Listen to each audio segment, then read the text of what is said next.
Hi, I'm Michelle, and I've been doing these YouTube videos on my experience in interviewing and trying to land my dream job.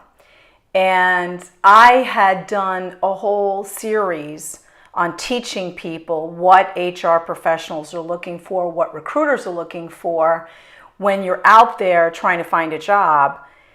And I came up with all these great ideas and things you should definitely do. But the reality of it is, this is a lot harder than I realized. Or maybe it's the economy, maybe it's just the way things are going right now. I don't know. I've been requested to do a video where I'm more myself. Someone who knows me really, really well says, I watch your videos and I know you in person, and sometimes it feels like I'm dealing with two different people. I wanted to be more raw and tell you what's really going on. It's a roller coaster ride. It's woo, like up and down. For example, I didn't get this job that I really, really, really wanted, and I got the rejection email, and it was nice. I thought it was very professional, and I really appreciated the way this interviewer, hiring manager handled the whole situation. And she even invited me to contact her if I would like some feedback on the whole interview process and my application and all that good stuff. So I took her up on it. And it took a while because she had sent it on a Friday, and I just talked to her about a week and 3 days later. So, and that's me keep persisting and saying, hey, you offered to give me some feedback. I'd like to take you up on that. I sent you an email. I left you a voicemail, just a pleasant reminder that I'm very interested in hearing your feedback.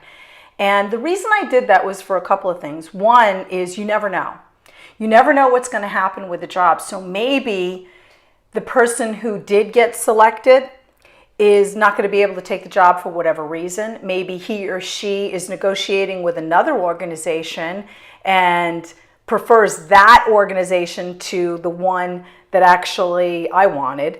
And they're going to play the organizations against each other and try to get the most money or vacation time or whatever, and then they're not going to be available. So I was the second option anyway. She may choose me. There's lots of reasons. You never know. The person may get on the job, not work out. The person may get on the job, win the lottery, meet the love of his or her life, run off, and the job is available again. The company could grow. You never want to burn bridges. I totally get that. And a good friend of mine shared with me that you also want to show as an employee that you're teachable, that you can receive constructive criticism. So the best thing to do is to be persistent, get in touch with this hiring manager and find out what is it that made me not get the job and you selected this other person. And it turns out that it ended up being more technical. So there's really nothing that I could work on. It wasn't some mistake that I had made or thing that I had said, which I thought was going to be some constructive criticism there.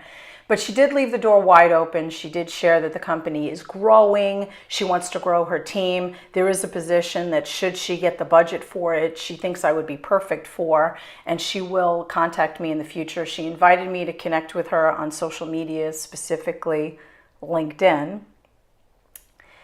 So I plan on doing that. And so I felt really good. I felt like they like my personality. They think I'm perfect.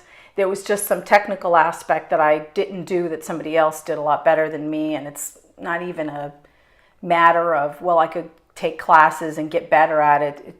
It's I don't want to get into the whole story, but it's basically a talent that I do not possess. And she reiterated that there are a lot of talents that I do possess that is very rare to find in a trainer. And she's very, very interested in keeping in touch with me. So of course that, woo, I'm feeling really good now. And then, you go through the interview process, you don't hear, or if you've watched some of my other videos, you know that some of the, I don't know the way to explain it, but lack of respect of your time, your energy, who you are, it just gets to you after a while. And I just want to be real about that. it's not even the whole process of filling out the applications, although that is monotonous. And, you know, talking about yourself over and over and over again and explaining these things, which, I thought I loved talking about myself. I don't like talking about myself anymore. And then it's the dealing with the rejection and knowing somebody else got the job and not you, and wondering, is it the economy or the scams that seem to be going on too, where you go out for a job and it seems like a job, but it's really some type of multi-level marketing, and they weren't upfront about that and they didn't share that with you, you know. And I don't really want to put that down. It's not for me, but I don't like the way they go about it, so that it seems a little bit more deceptive. They're leading you to believe something that it is that it's not. Yeah, so hopefully I've achieved my goal here in sharing these things with you. I still have not gotten my dream job. I'm still working on it, but very hopeful, and just wanted to tell you to keep going. You can do it. I can do it. I don't want to be a hypocrite. I don't want to stop now, especially since I've spent so much time encouraging you to do it.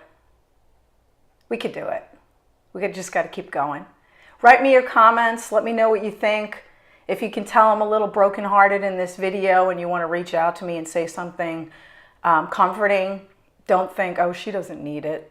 Yeah, I do, just like you do. Who knows? You might help yourself by trying to help me. It's a community, and I love YouTube, and I'm very grateful for this whole process. And hopefully you've already subscribed. If not, please subscribe to my channel, like, comment, share, and stay in touch. Thanks.